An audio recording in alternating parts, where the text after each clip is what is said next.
Lalu kita tunggu dulu embernya dengan air. Nah, ini embernya. Ada yang kosong. Nanas sudah di blender. Iya, ini nanas sudah di blender. Ini cara kita membuat mol. Mol itu mikroorganisme pengurai. Ini bisa dipakai untuk sampah, ini bisa digunakan untuk makanan ternak. Jadi kalau yang punya pakan ternak, ya diambil hijauannya dipotong-potong atau enggak, boleh disemprotkan ini ke situ, ya. Itu cuma harus nambah makannya karena nafsu makannya bertambah. Itu. Lalu kotorannya tidak bau. Itu, kotorannya tidak bau. Oke, ini udah minta tolong dimasukkan ke dalam. Iya, semuanya dimasukkan.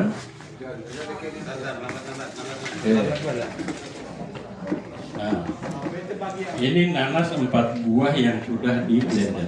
Yang ini? Nah, kemudian masukkan gula. Ini air gula yang sudah dilarutkan.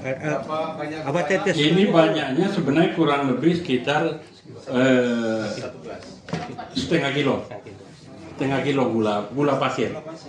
Itu ya. Perbandingannya kalau nanasnya misalkan 5? Nah, nanasnya misalnya 5, cukup setengah kilo. Itu. Berarti ini bisa 20 sampai 25 liter. Itu ya. Nah, yang bagus lagi kalau pakai molase atau tetes tebu. Ada di tempat ini. Nah, harganya lebih murah. Ya. Iya kan? Dan dia lebih bagus, lebih kental. Ada 5 Dia lebih manis. Apalagi sudah ada sekian banyak. Kami beli di Medan. Itu. Lalu sekarang masukkan air. Semua seperti. Iya. Sampai jangan penuh sekali karena nanti terus. Oke. Ini karena nanti sore itu dia udah naik sampai di atas. Ini nanti sore. Nah, dia ngembang karena bakterinya kan mulai berkembang dan gasnya mulai muncul.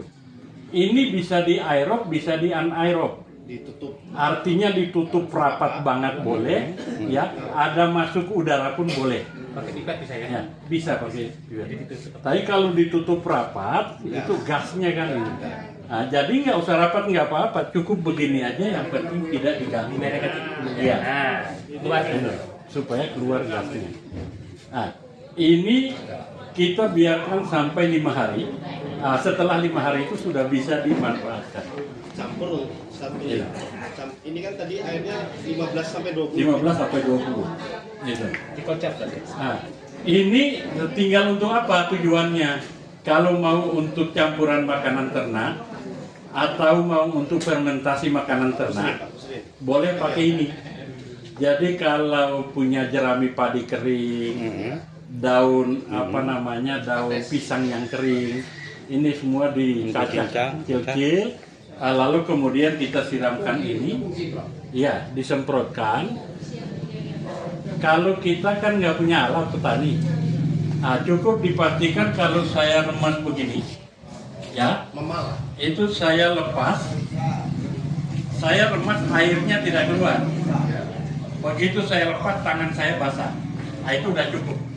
Lalu itu harus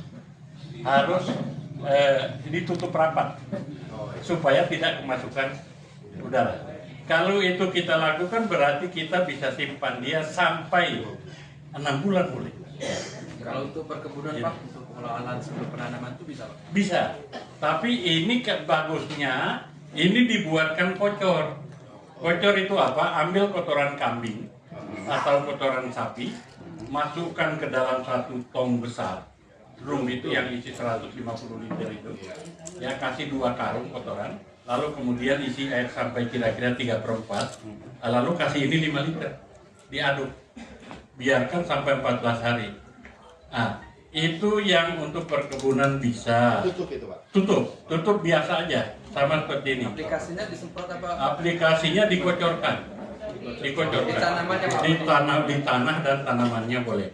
Di pinggir akar. Kalau kotorannya sudah difermentasi, Nggak apa-apa. langsung Masukin di sini boleh. langsung turun Pak Bahari, nggak usah ya? Nggak usah. Nggak usah. Itu.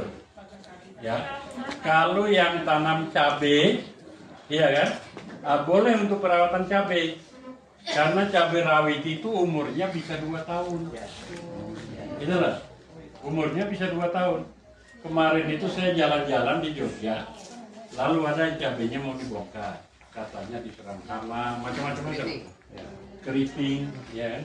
Saya bilang, jangan dibongkar, kalau saya sewa gimana? Loh, ini mau disewa? Iya. Kan enggak, saya enggak tanam lagi, ini mau saya mau panen ini, saya mau rawat. Iya kan? Nah, kalau gitu nggak usah sewa, kita sama-sama aja, kita bagi hasil. Saya bilang salaman. Iya kan? Nah, setelah salaman, akhirnya alhamdulillah sekarang udah mulai panen. Itu. Jadi tiap 4 hari sekarang kita panen. Dikocorkan juga, Pak? Ya, saya kocor pakai ini, lalu saya pakai karena juga diserang oleh kutu dan virus, lalu saya pakai bakteri yang itu, yang dia memangsa itu. Lalu saya nutrisi, jadi sekarang tiap 4-7 hari kita panen. Tiap minggu kita ada panen. Kalau untuk ini Pak, persiapan lahan penanaman sawit, berapakah aplikasinya ke ini Pak? Itu sebelum tanam aja, lalu kemudian ini dikocorkan sebelum tanam. Per lubangnya atau per lubang itu kasih 1 liter aja. Jadi kita untuk mengeluarkan gas beracun yang ada di dalam tanah sebelum kita tanam. Gitu. Ya. Kalau untuk pinang, Pak? Sama. saya ingat gitu. Untuk kopi, Pak. Kopi Semprot? payang itu kopi, Pak. Iya. Semua kalau kopi banyak. Karena kalau kita semprot noselnya nanti dia tersumbat. Jadi kalau mau ini lepas noselnya kita kocok. Iya. Iya. Kuyarnya semprotnya. Apa tiap hari kok cepat, itu tiap hari dibuka dia bentar 1 menit lagi. Tapi berapa? Jadi tumbang dan tinggal MM dan dari Jakarta. Tidak berita perlu apa? Akan apa pada saat dia akan naik. Agen. Iya. Oh, tempat Iya. sapi Bapak. Pali Palembang. Saya tanggal 17 ada di Pali. Nah, Iya. Kita Pak, sekarang kan kami itu punya kebun hektar, kemarin kan ditanam sawit. Jadi di sela-sela Tanam singkong. sawit itu singkong aja Oke. diracun. Kebetulan Saya yang merehabilitasi perkebunan kelapa sawitnya PT Golden Blossom. oh dekat Ya, 16.500 hektar. Saya ada di situ besok tanggal Maksud 17. saya Pak, saya minta tolong dengan Bapak yang untuk lahan kebun sekarang kan 10 hektar kan kami 10 orang yang menggarap. Iya. Itu 5 orang. Iya. Nah, itu kelompoknya 5 orang menggarap. Tapi saya lihat tidak hasilnya tidak Oh iya, maksimal. memang. Nah biasanya kan Pak itu dari PP yang kebun tapioka itu. Iya. Kalau 1 hektar itu Pak minimal paling kecil dia beli borongan ya. Iya. 20 juta. Iya. Ini kemarin baru ditawarkan oleh PP tapioka 70 juta. Iya. Sekarang lahan di situ kemarin 10 hektar. Jadi kadang tidak sesuai. Iya. Tidak maksimal. Iya. Kecil sekali. Nah, kami kan Pak, setelah panen ini kami mau garap sendiri nggak mau? Boleh. Boleh. Saya ada tanam singkong juga di Lampung Waita. Ya. Ini rencana Bapak sama suami saya insya Allah bulan 10 kalau nggak ada halangan mau buka lahan lagi untuk tanaman sawit baru itu 10 hektar. Kang Ayu nanti, Bu, nih. Sama ekskavatornya. Iya. Jadi saya kalau Bapak nggak keberatan minta tolong nanti Bapak bantulah gimana ininya. Boleh. Jadi kalau mau tanggal 17 itu saya ada di sana. Kalau ada di sana boleh ketemu di sana.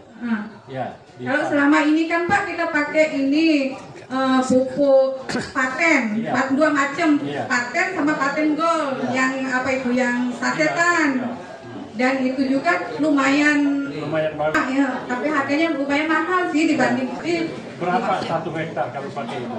Kalau 1 hektar yang sudah berproduksi itu rata-rata 2 ton. Karena 6 hektar yang udah berproduksi kebun kita itu 6 hektar per 15 hari 3 ton setengah. Kadang-kadang paling dikit itu 3,2 ton 200. Itu lahan sawit kita 6 hektar. Enggak ada sampai Jadi 500. rata-rata 1 hektar itu 2 ton sebulan. Sebulan. Ya. Kalau Gimana? bakterinya MPM ini itu sampai panen cukup 25 liter sampai panen 1 tahun. 1 tahun. Ya. Dan itu tidak perlu disemprotkan 4 kali sebulan sekali. Nah, dan saya Jakatnya. ya Pak, insya Allah Pak, kalau sesudah ini dapat target yang kita inginkan, kalau pas panen insya Allah kita mau berzakat. Boleh kita saya di sana kan? Kebetulan di sana kan kita rencananya mau bangun musola. Ya. Kebetulan di sana juga ada pondok kan, pondok. Ya. Nah, tepatnya tuh Pak di apa? Tebing Kawat, daerah ini apa itu? Talang nama Talang Tabi ya, Tabi Kawat sama Talang Kumbur, lahan di sana. Nah, Oke. ini. Nah, Prof. kalau itu ada juga zakatnya ke sini ya. Iya, insya Allah. Iya. Prop. Bisa. Sama seperti ini. Itu. Jadi bisa dicampur. Jadi air berat dan lain sebagainya dicampur. Karena ini bakteri dia akan mengurai semua yang belum kering. Jadi gula sama nanasnya kita itu aja. Makasih Prof. Prof, yang akan kami tanyakan Prof. Ini di dalam menguji keberhasilan. Iya. Apakah indikatornya Prof? Indikatornya aroma. Aroma. Jadi begitu kalau dia busuk, baunya pasti busuk. Tapi kalau aromanya seperti tape, seperti itu, ini indikatornya dia. Oh, indikatornya gampang ya. Jadi yang gampang aja. Oke. Ya. Prof, makasih Prof. Ini umurnya kira-kira 3 bulan kalau mau disimpan. Iya. Kalau 3 bulan baunya seperti bangkai, ya itu berarti bakterinya mati. Itu. Itu saya sarankan sebelum 3 bulan itu ditambahkan lagi air gula. Iya, air gula. Atau supaya dia hidup terus. Iya. Terima kasih Titi atas saran Profesor. Iya. YouTube.